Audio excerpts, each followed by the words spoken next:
Great. Welcome, everybody. Glad everyone can make it today.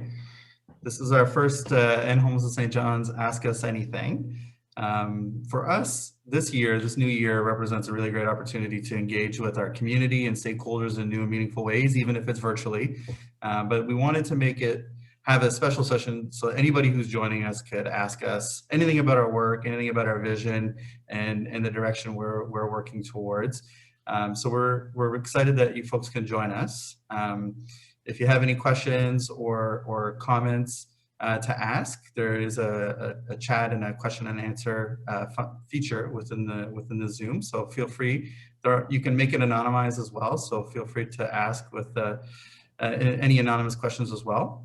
For those who don't know, we're really rooted in the value of collaboration, and the notion that we're stronger when we work together, and we value transparency.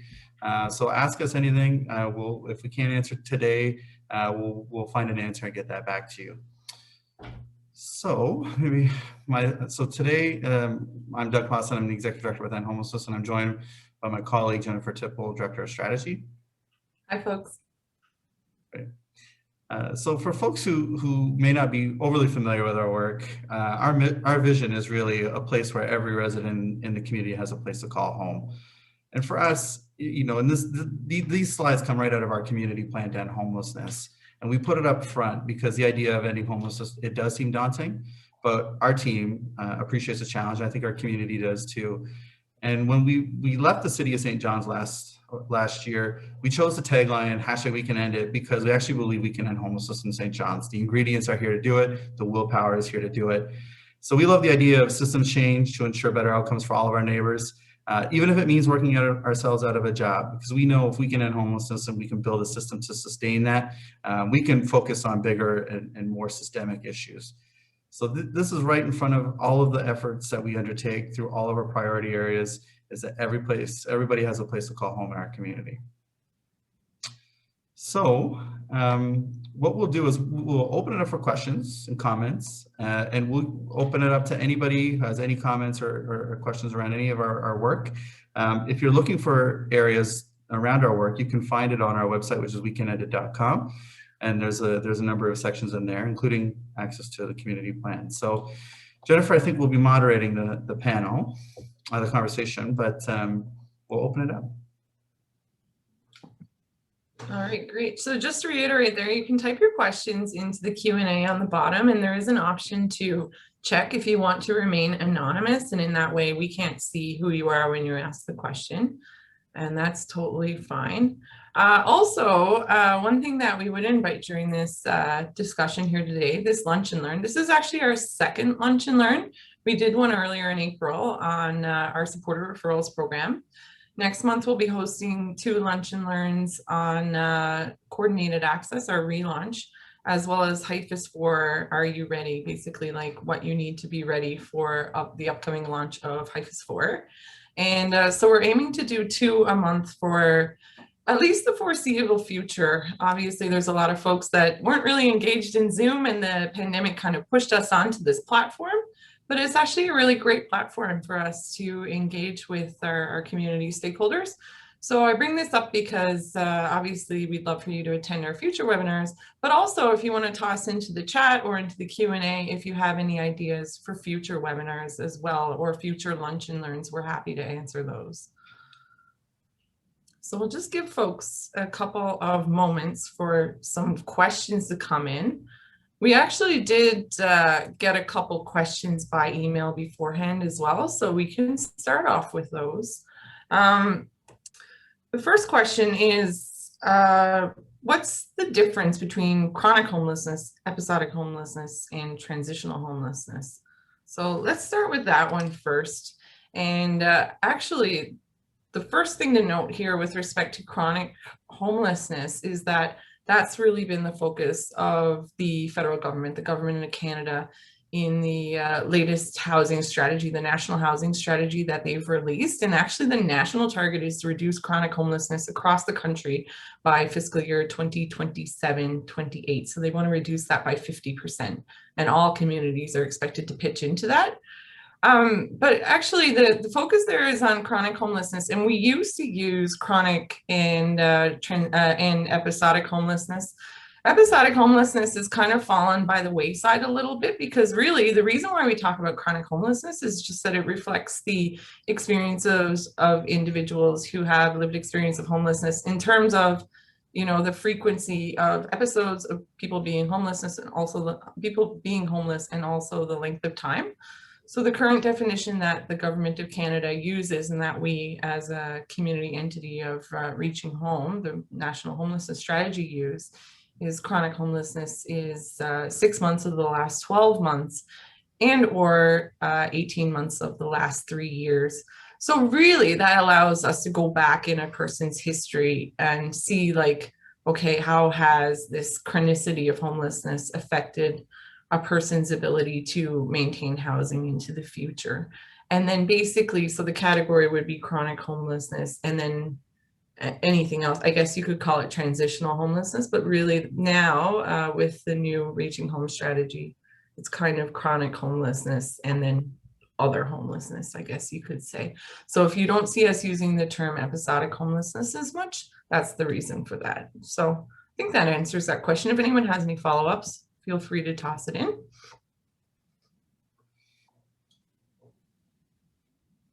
No, we just got a comment here from Andrew in Nanaimo. We love our national audiences, and that, you know, that's it's really great to see people from other jurisdictions as well, because sometimes there's an opportunity to chime in with what we're doing in other jurisdictions. I think that, you know, a lot of the concepts that we use are not invented here in St. John's, Newfoundland and Labrador.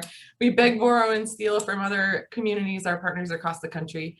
And then also, of course, we use best practices rooted in homelessness here in Canada and around the world. So if anyone wants to chime in on that, feel free.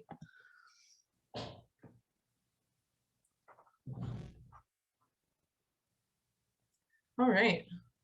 Let's start with maybe another question that we received from email as well. I had a question about the PIC count. And actually, this is a pretty good topic for us to start out with, because the PIC count is the point in time count of folks experiencing homelessness at a given time in the year. So usually what we would do is pick like a 48-hour period or a one night period, and actually enumerate the number of folks in a community who are experiencing homelessness at that point in time. And that would be an exercise that is done across the country, so that the federal government can collect a snapshot of what homelessness looks like in Canada, and also so we can have apples and apples comparisons of communities across Canada. So traditionally, we've done the PIC count every 2 years. Here in St. John's, we did our first PIC count in the fall of 2016. We did our second PIC count in the spring of 2018, and that was aligned with the federal timelines for PIC counts, because they would like all communities to do them in the spring. So again, you get that apples to apples comparison. Our next PIC count was supposed to be in the spring of 2020, but we all know what happened there. There were a few communities across Canada that were able to get their PIC counts in before the COVID-19 pandemic made it unsafe to do so. The rest of the communities that didn't were aiming to do some semblance of a PIC count in 2021. Obviously, it's not safe for all communities to do so. And even in communities like St. John's, where, you know, it is safer, we know that our community partners are still taxed in a number of areas, stretched with respect to capacity and trying to maintain that physical distancing. So, you know, we're not doing a full PIC count in the spring of 2021. We're doing what's called an enumeration exercise. So instead of doing the full survey where we'd actually have volunteers go out into the community at all the hot spots of known areas of people sleeping rough, or, you know, community agencies such as food banks, we're just doing an enumeration exercise. So basically just counting the number of folks who are staying in shelters on a specific night. For us, this year it'll be, I said next week actually, April 27th, 28th. So within the shelter system, and just a quick enumeration count of folks sleeping rough in the community, visibility count only. We're not going to be doing surveys at this point. And the federal government is working with communities across Canada to see if it would be feasible for communities that don't do the full PIC count, as in the full survey list of questions, to do that in the fall if it is safe. If it's not safe for communities across Canada to do that, I'd say we'll end up returning to whatever the feds determine to be a feasible pit count timeline once the pandemic is over. So stay tuned on that, because I know a lot of folks, that's how they kind of learned about us. The pit count is our biggest opportunity to engage volunteers in a non-COVID year. And so that's how a lot of folks have heard about it in Homelessness St. John's. So yeah, we want to ensure we keep that momentum and put data out into the community to show our community stakeholders and members of the public what homelessness looks like in St. John's. So stay tuned for the results of that enumeration exercise. And then when we're able to return to a full pit count, for sure, we'll let our community know. So we have a question here. What is the distribution of homelessness by age ranges based on documented statistics, and how have these numbers changed over the years? So yeah, we'd love to answer that question. Doug, what do you think? You want me to take a stab at it, or you want to take a stab at it? Yeah, I think the fact that we're asking who's going to take a stab at this is kind of indicative of the answer we'll give. But if you want to, you can jump in, because you have some of the knowledge around the BNO and some of the former data, and we can talk a bit about how we want to move forward by collecting that information too. Yeah, absolutely. And the age range is something of a moving target by the federal population. The age parameters that they give us are really youth, which would be 16 to 29. Anyone younger than that would be someone who is accompanied, an accompanied youth. Also, then there's adults, which would be that like 30 to, what do they say, 54, I believe, and then 55 up would be seniors. And the reason for that, of course, is that we see a lot of seniors that that not by the OAS definition as seniors, but for the population of folks who are experiencing homelessness, they tend to be, I guess, reflective of a senior experience at a younger age. So I'm just actually flipping to our pit count, because our last year pit count, because I want to make sure, obviously, I'm giving the accurate numbers here. But what we tend to see is, yeah, let me see here. The highest percentage of folks that are experiencing homelessness are within that adult cohort, which makes sense. Just over in our 2018 pit count, just over 1/5, so about 23% of our respondents were between 16 and 24 years old. But it is worth noting that half of the respondents had their first incidence of homelessness as a youth.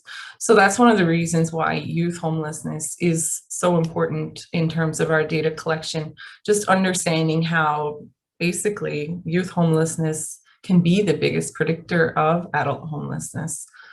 So yeah, and then so we've got about 1/4 who are between the ages of 45 and 64 years old. So that would be kind of the biggest cohort there.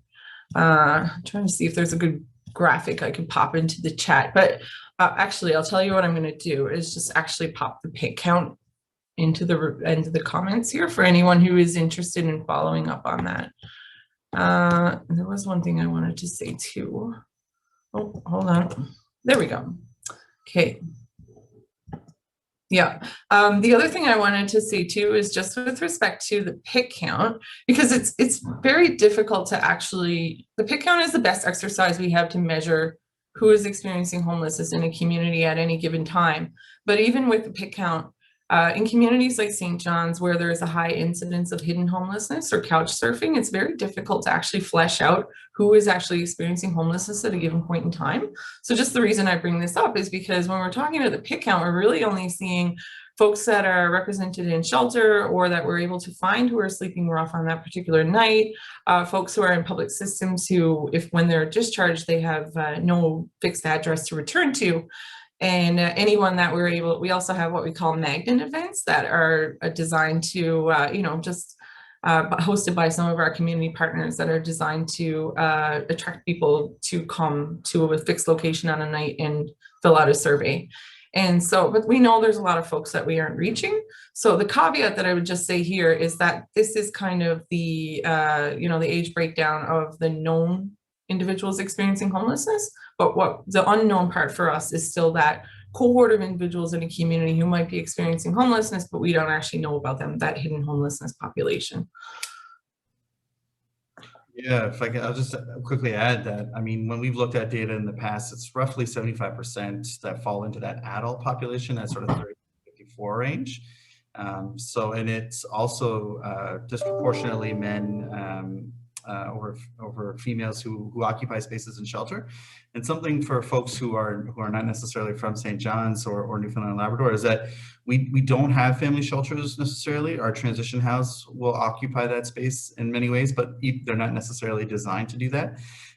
So we don't have a very strong knowledge of family homelessness and the extent of that as well. Again, that's just in part because of the environmental conditions here in our community. But it's something that we definitely would like to have better insight on as we move forward. Yeah, awesome. Now, waiting for a few more questions to trickle in there. And I did pop that report in the chat for folks who are interested. I do see Andrew asked a question here. I'll just read it out and we can figure out who will take it. But it says, any thoughts and observations at the moment on how COVID may have or will in the future impact our vulnerable populations, sort of in terms of numbers and or types of impacts? What are frontline staff reporting back? Oh boy. Okay, you take a stab at that one. I've answered all of them so far.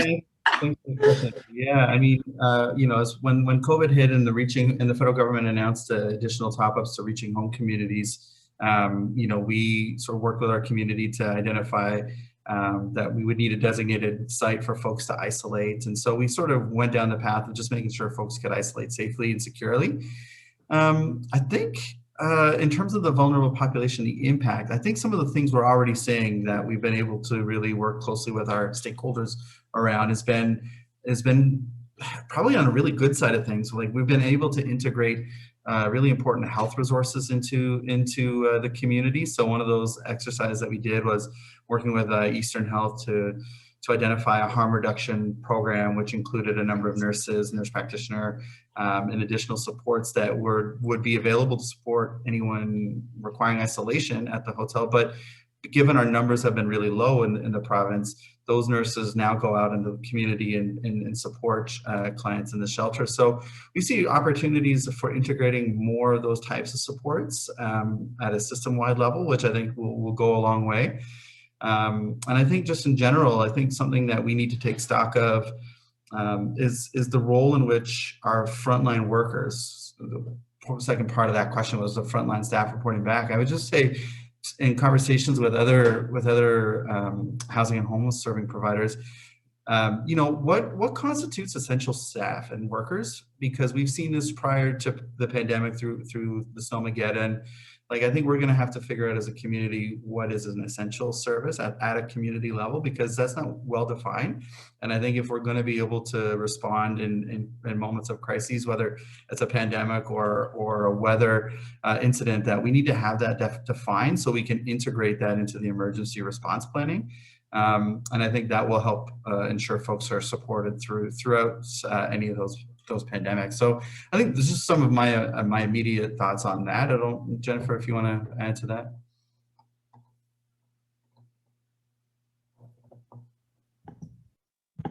Yeah, so the original question was just how has the pandemic affected homelessness, right? Yeah. So I think, by the data, it's a little hard to tell because, of course, two big things happened this year with respect to our homelessness community here in St. John's. Obviously, the pandemic is the first one. And the second one was the opening of the low barrier shelter at the Gathering Place in September of 2020. So that's our community's first essentially congregate shelter in which individuals in a shelter setting would be in a shared space. One thing that makes St. John's different from other communities in the country is that most of our shelter space is actually like private, as in individuals have their own private rooms, or they may be sharing with only one person. Some of them even have their own private bathrooms. So, you know, it's difficult to piece apart what's what. It will be interesting to, you know, do that exercise where we actually analyze our numbers, like even through this account enumeration report next week. Just because, you know, in some cases, I think it's actually, we've seen a little bit of a decrease in homelessness over the last year, or at least in, I should say, in shelter access. But is that related to the pandemic, or is it related to the fact that some folks are nervous about accessing shelter in a congregate setting, for instance? It's really hard to kind of piece those things apart. So I think those are things that we're going to have to reflect on once we see some more data and kind of wrap our heads around what that looks like for folks moving forward. I think that's... Yeah, the CERB certainly played a role in that as well. Yeah. I remember there was a real concern before the Canada Emergency Response Benefit was announced by the federal government that folks would be, you know, heading into April 1 of 2020 and unable to pay their rent or, you know, subsequent months, and that our system could not handle the potential influx. So the CERB certainly played a role in keeping people housed and keeping people fed and safe. Absolutely, yeah. So there's another question in here. I'll read it and then I'll turn it over to Jennifer to talk a bit more about it. This comes from Debbie Wiseman, who says, "Can you talk a bit about how you help to prevent people who are currently housed from becoming homeless?" So I'll turn it over to you, Jennifer, because we do have some unique programs for our community on that front. Yeah, I actually love this question because it allows St. John's as a community to toot our own horn a bit.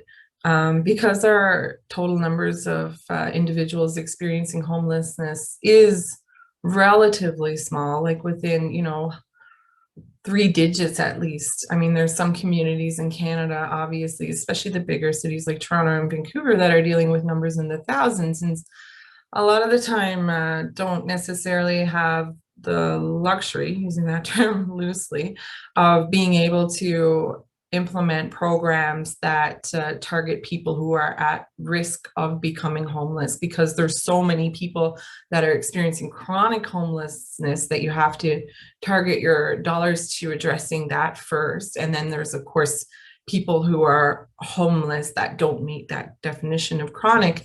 And then kind of the next layer after that is folks, the term we use is folks who are at imminent risk of homelessness. So in actual fact, we're really proud at End Homelessness St. John's of the fact that we have been able to develop and implement programs that serve all 3 of those populations: the people experiencing chronic homelessness, people experiencing homelessness, and then the imminent risk. So yeah, to answer your question, I get excited, sorry. But to answer your question just about how ways that we prevent people who are currently housed from becoming homeless, one of the ways in which we've done this is through a program called Supported Referrals.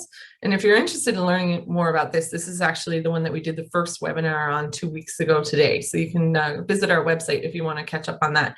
But basically, Supported Referrals is a flexible program that enables clients who are working with community agencies to access financial supports that are required either to access housing quickly, or in this case, to maintain housing stability if they are already housed. So if they reach that criteria of imminent risk of homelessness, then there's funds that they can access. The biggest category that we see, which I'm sure will come to as no shock to anyone living in Newfoundland and Labrador, is utilities arrears, because especially in the winter months and especially with rising utilities costs in our province, we do see folks that can acquire a significant amount of utilities arrears to the point where they actually receive a disconnect notice from NL Housing. And in the absence of any intervention, you know, a disconnect notice is grounds for a landlord to issue an eviction notice. And then, of course, that person is at imminent risk of homelessness. So that's actually our biggest category by dollar amount of folks who access supported referrals, just because it is such an issue in our community. But there are, of course, other ways that we can prevent folks from becoming homeless that are currently housed. For example, in some cases, we'll cover rental arrears for folks who have encountered, like, for example, this year is a great example actually during the pandemic, because we had some folks who kind of got caught up in that kind of financial gap caused by being on income support. And then they were eligible, some individuals were actually eligible for the CERB, but then that made them ineligible for income support through no fault of their own. So we had folks who had a couple of months where they weren't receiving income, or they weren't receiving the same level of income as before. And, you know, it's difficult to, especially in a pandemic, because of course the food banks, a lot of them were closed or reduced capacity. A lot of those supports that they would use to keep their regular daily cost of living down were not available. And so, you know, sometimes it's rent, your actual rent, that falls by the wayside. So rental arrears is another category that we're also able to cover for eligible folks. And then there's other categories as well. Like, for example, you know, if there's property maintenance, like if there's damage to the home and the landlord's going to have an eviction, then there's some cases in which it's suitable for us to intervene and provide some financial assistance there so the individual can stay in their house. And just generally, I mean, in Homelessness, St. John's provides a lot of support with respect to systems navigation to help individuals that we serve in the community agencies that we work with to explore all the mechanisms that are already out there to support folks to stay housed as well. Doug, did you want to add anything to that? No, that was a great description of support referrals. Did you want to talk a bit about maybe Home Connect in terms of why that's important as well for this? Because I think it does sort of piggyback off that question as well. Why don't you talk about it? I feel like I'm talking too much. We can fight over it. It's hard to arm wrestle on Zoom, but maybe we can try. Go ahead. Okay, so Home Connect is a program we actually launched about a year ago. And actually, if you're interested in learning more about Home Connect, we're having a webinar on that in, oh my goodness, in June. First or second week of June. Maybe Matt can pop the exact date into the chat there to celebrate actually our 1-year anniversary of Home Connect. So what is Home Connect first? Home Connect is a program that enables us to make that connection between private rental market units and landlords and individuals who are experiencing barriers to housing stability or who have difficulty accessing the housing market.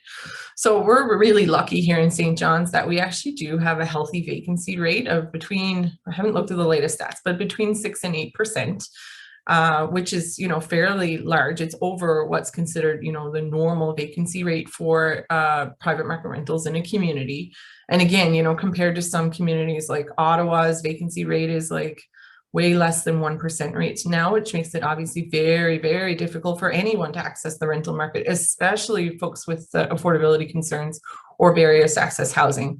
So we like to strike while the iron is hot. While our vacancy rate is high in St. John's, we've created this program. Yeah, Andrew, Nanaimo's vacancy rate less than 1%, right? So we've created this program here in St. John's that engages private market landlords, especially those who have vacancies right now.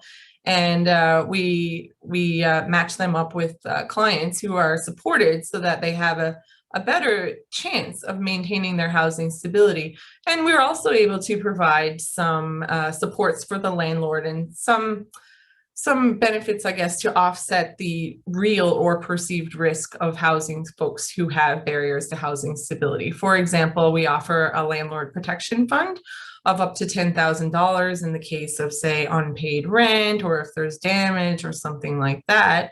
Obviously, in some cases, you know, we would expect landlords to go through their regular insurance, et cetera, et cetera. $10,000 will cover most things, though.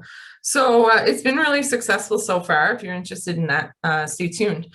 That program allows us to obviously, for folks who have barriers to housing, match them to housing.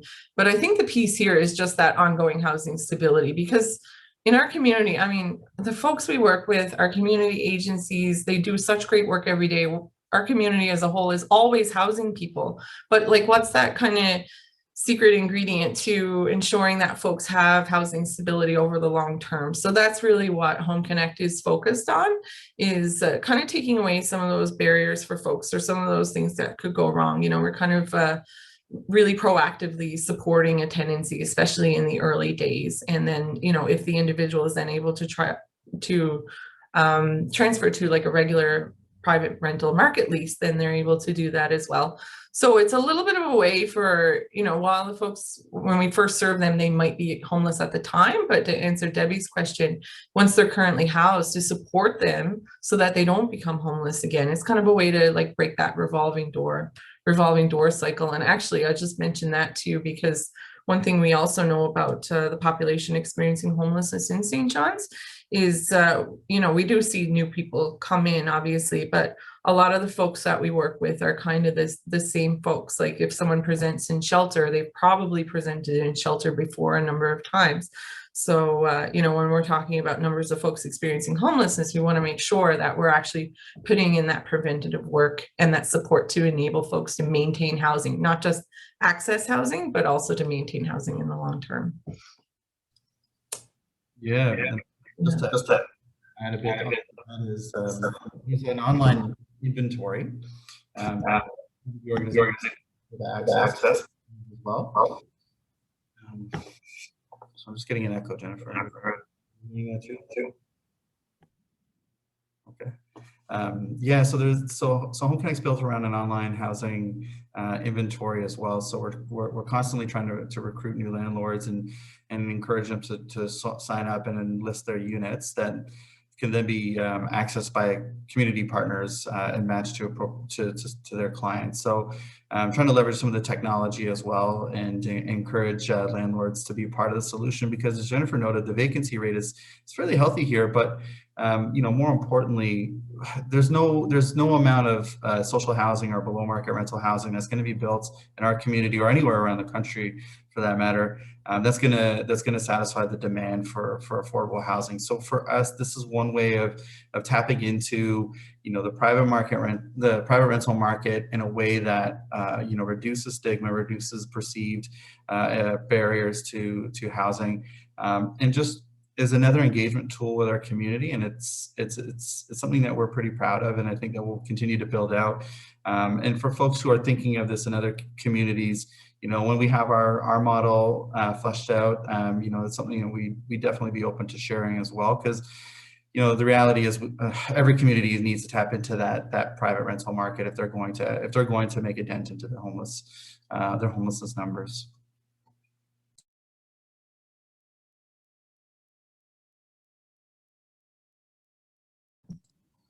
All right, folks, don't be shy.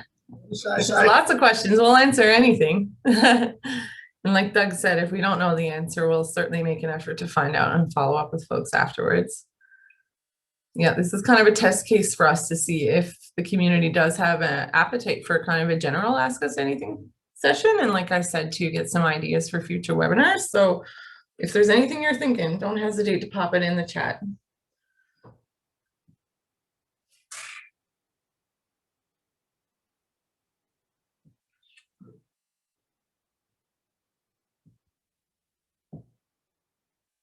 All right, well, maybe we'll follow up with a question that we do get asked a lot, which is kind of the nature, I guess, of our federal funding, because we do receive a significant amount of federal funding from through the Reaching Home strategy. And since the COVID-19 pandemic started, we've also received extra, well, I won't say extra, but emergency response funding to help communities address the COVID-19 pandemic. So, you know, one of the questions that we often receive is just, you know, what do we do with that federal funding? How do we determine as an organization, and with respect to our governance, our board of directors and our community advisory board, how do we determine what's the best use for this federal funding? Maybe that's a question for you, Doug.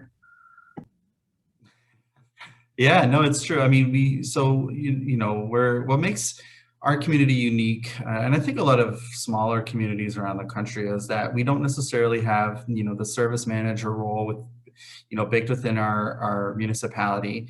And so therefore we take the federal funds and we work with our provincial governments, with our local governments, in order to try and, you know, ensure alignment of resources, but alignment of strategies and plans. So we released the community plan, the St. John's Community Plan to End Homelessness, the 2019 to 2024 plan last year. And that was a really important document for us as an organization, because it did highlight how we have transitioned our operations out from underneath the city of St. John's and into our own sort of purpose-built nonprofit as End Homelessness St. John's.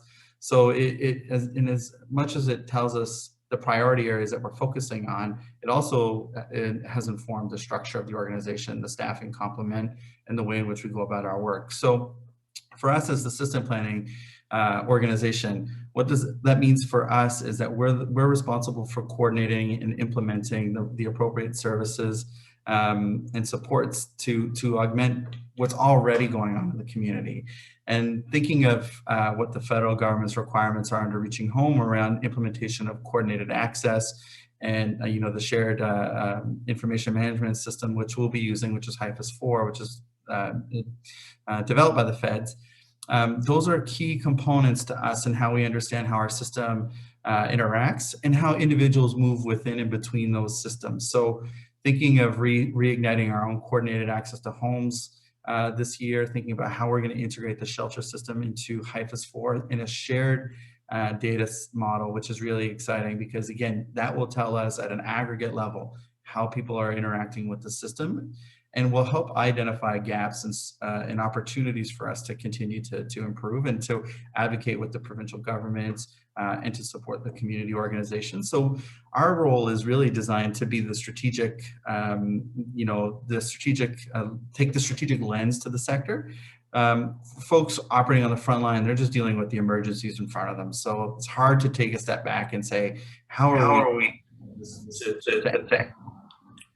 So I was getting an echo, yeah. So that's a really important component for our work. And that informs our community investment portfolio. That informs the way in which we engage the community and our stakeholders. And that informs the leadership and advocacy that we take to support the sector as we look to shore gaps and to ensure that folks actually have the resources and things that are required to end homelessness. So I see a couple of other questions here. So I guess I'll look at the Q&A and then I'll go to the chat. But the Q&A says, have you had a chance to assess the new federal budget and Reaching Home funding for your community? So I guess I'll take this on. I've had a chance to review just in part the federal budget, but mostly through the lens to Reaching Home. And so Reaching Home has been a really critical vehicle to flow emergency response funds through. So we did receive, emergency response benefits to deal with the COVID situation in our community.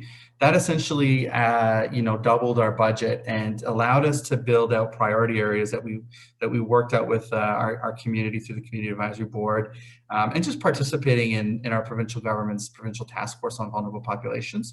So we were able to look at things like, having a designated site for individuals who may be testing or screening in, and we'll continue that through the COVID response this year. Investing in food security initiatives, housing stability supports, harm reduction supports, and supporting RFPs where there's a clear link to the Reaching Home directives. I think where we'd like to see more investment is through the Rapid Housing Initiative, through Reaching Home to sustain the funds, because we know if we have those types of funds, if we were able to take these funds over the course of a 3 to 5 year period as part of our overall plan, we could make a significant dent into supporting those individuals who are in the shelter.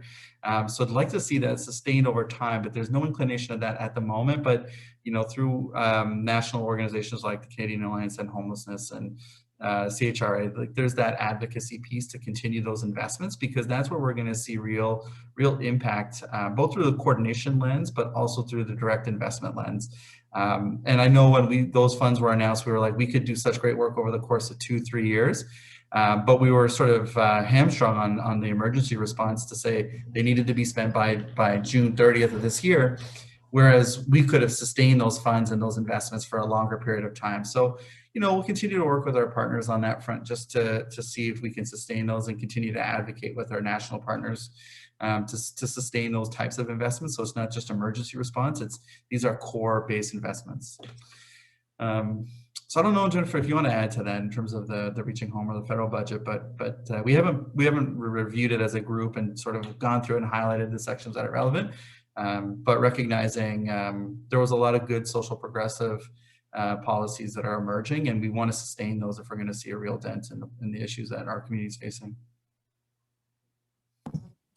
Yeah, I mean, that pretty much sums it up. I guess the only thing that I would add, you know, with respect to this latest federal budget that came down, I mean, our Reaching Home funding is guaranteed until 2024 anyway. So, and that's really heartening to us, because anyone who's worked in community knows how hard it is to plan when your funding is year over year. So that really gives us a lot of sustainability.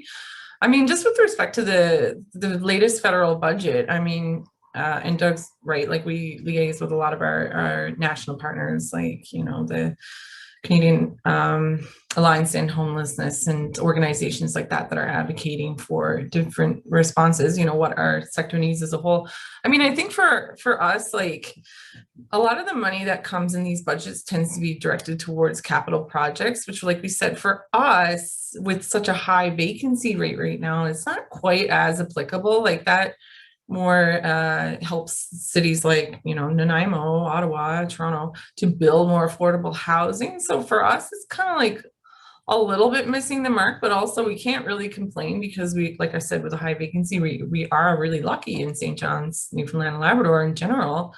And that, you know, we need affordable housing across the country to be able to meet that goal of reduction of chronic homelessness by 50% in just, you know, a short 5 years. So for us, I mean, we're really grateful, I guess, that the Reaching Home budget that we have is flexible enough for us to be able to spend in a way we need it for our community's needs with respect to those supports. To go back to one of those questions that was asked, you know, like what supports do we have to enable people to maintain their housing, like that kind of stuff. Because our biggest problem anyways isn't housing supply, it's just those supports that enable folks to access housing and then maintain that connection to housing. So like the federal budget for us, I mean, not a huge, like, you know, nothing really, you know, it's great. There's always room for improvement, of course, but yeah, it isn't as relevant to us, I think, as it would be to other communities, just because there is such a focus on those capital investments that oftentimes we don't need and don't trickle down to us anyways. So is that fair to say, Doug, you think? Yeah, and I think it's, you know, if you look at the rapid housing initiative, you know, St. John's itself was omitted from the first stream, where a lot of the other capital cities around the country were given direct funds. And then in the second stream, we haven't seen any announcements made, because part of that criteria was really related around vacancy rates. So, you know, that just sort of, I guess, hamstrings smaller communities in different ways, and including ours, and I think, you know, around our province, to be honest. So yeah. Just chuckling at Debbie, who said in the chat, I'm sitting here nodding like y'all can see me. I do that too. And now you actually can see me. And I feel like I sometimes don't distinguish between webinars I'm actually on and webinars I'm taking part in. I'm still like, yeah. So yeah, I feel that. One of the comments that was in the chat, going back to Andrew, our friend from Nanaimo, you know, implications for how communities develop and enact coordinated access. And I think that's something we can speak a little more to, and that we often get questions about is, you know, what the heck is coordinated access? And coordinated access is actually an initiative that is required through communities that are funded through Reaching Home. The reason why it's required is because it is national and international best practice for ending homelessness. Coordinated access is kind of creating that one-stop shop for folks experiencing, or in our community's case, at risk of homelessness, in order to match individuals and families to the supports and housing and resources they need to be able to maintain housing stability. So it's comparable to, I mean, not exactly, but it's like the emergency room format in the sense that, you know, if you need housing support, you can go to the emergency room, be assessed, be triaged. So, you know, someone who has a broken arm is not prioritized as highly as someone who's having a heart attack, for instance, and then matched with the best supports that are available in the community or in the healthcare system in this example at that time. But the key things here are just that one-stop shop, so that, you know, no matter where folks are coming from, or no matter what their circumstances, that they receive the same treatment, you know, the same prioritization, same tools, and that everyone has access to the same resources. And your ability to be matched to those resources is not based on, like, you know, who do you know, or did you knock on the right door, or whatever. It's actually based on the folks that would need them the most. So coordinated access is kind of that, you know, funnel point for us to be able to see who all is out there in the community experiencing or at risk of homelessness, and then to match them to the resources that are available in the community. But not only that, it also helps us because through the data that we're able to collect on the folks that we're serving and their needs, what are the gaps that are still existing out there in the community with respect to folks that are unable to get their needs met through existing services? How can we shore up our community's resources and our public systems resources also to meet our vision of a St. John's where everybody has a place to call home? So that's the essence of coordinated access. And like I said, we are hosting a webinar on coordinated access in next month. I'm just looking up the date here now. I think I'm going to get Matt to follow up on that, because I don't want to mess up and put the wrong date in there. But yeah, that would be your, if you're looking for more information on coordinated access, I would recommend that you check out our Lunch and Learn. It'll be in the first part of May on our coordinated access, and we're actually relaunching. We originally launched coordinated access in, oh, thanks, Doug. We originally launched coordinated access in November 2017 when we encountered this infamous COVID-19 pandemic. Around this time last year, we put coordinated access on hold, and it also gave us a little bit of time to regroup because we wanted to change the tack of it a little. So we are relaunching it next month. And just let me speak to that super quick, because nationally it is known as coordinated access. We've kind of branded it here in St. John's as coordinated access to homes. And the reason for that is, you know, really putting that emphasis on what does it mean? Place, you know, St. John's is a place where everybody has a place to call home. And we wanted to make sure that we put the focus on, even in the title of the program, coordinated access, that focus on matching people to homes. It is not sufficient for us to put people on a caseload or say, okay, you know, so-and-so is working with this person. No, I mean, that's obviously one of the key ingredients in a lot of individuals and families for them to maintain housing stability. But we wanted to ensure the focus was on actually, you know, let's get everybody housed and housed stably. So calling it coordinated access to homes as opposed to just coordinated access is our way of keeping that kind of mission front and center for us. Yeah, and thanks. Yeah, the coordinated access to homes lunch and learn is scheduled for May 6th. Thank you. And yeah, the link to the event is there. And also you can visit our website, weekendedit.com/events for all our events. That would have been pretty easy for me to just visit that while I was talking. You know, talking and thinking at the same time is sometimes a bit challenging, but this is a great exercise for us to keep us on our toes. Okay, we've got 2 minutes left, actually. These lunch and learns are by design kept pretty short so that, you know, we don't take up a lot of your time, but we're able to engage with the community and kind of keep a finger on the pulse of the questions that people may have and things that folks want to talk about. So if anyone has a last question, now is your chance to pop it in the Q&A or in the chat.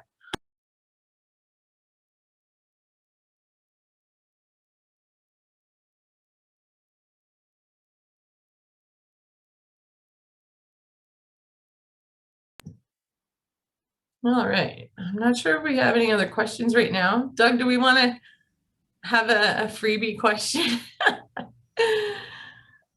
With something that we get asked regularly. It depends on the question. Oh, hold on, let me. Yeah, I think a lot of the questions that that maybe I get most asked are like the role of a system planning entity, and it is fairly unique, and why it's important in supporting. Oh boy, there's Debbie. I see Debbie's question in here. Asking so Debbie's question is, because we've been talking about this over Twitter, so there's a backstory to this, saying, what does Doug have against pigeons? I just find them really scary, Debbie. I find them terrifying because they try and grab my food, they corner me. I remember being downtown Toronto and a pigeon cornered me in the nook of a building. So that was it for me. Yeah, so anyways, in terms of the role of assistant planning entities, just to finish on that, the role for that is really important because it's a coordination role, something that is integral to an entire system of care if you're thinking about how you support folks. And that's something that's really important, and I think that we'll continue to try and we'll define and how it works for our community, and share how that could help others and around the country. And I think that's something that's it's still ill-defined at a national level, but I think there's a real recognition for the need for it, and the Reaching Home funds allow communities to do it. I think what gives me hope for our community is that, given that we're our own purpose-built not-for-profit, we actually have the vision and the mission that's aligned for that, whereas we don't necessarily see that in all parts of the country. This is our job. Our board and our community advisory board are measuring us on our progress towards that goal. So it gives me great hope that that's a model and an approach that other communities might think as well. And if others are doing, then we're already in touch and have adopted some of their initiatives and efforts too. So it is time. It's 12:50 here. Wrap it up. So I'll wrap it up, Jennifer, saying just to say thanks everybody for joining. It's really great to have folks, especially from around the country, to join. These are engagement sessions that we'll have very focused ones in the future. Again, you can find it on our website at weekunited.com/events. And if you have any ideas or suggestions or comments or any feedback, feel free to be in touch with us. I think our information is on the next slide. If Matt, you just want to flip it over, you can find us on social media. You can find our information on our website. But we definitely want to hear from folks in the community and around the country if there's any questions. I'm happy to chat anytime. And thanks again for joining us, and we'll look forward to seeing you at our next Lunch and Learn. Thanks, folks. Enjoy the rest of your day.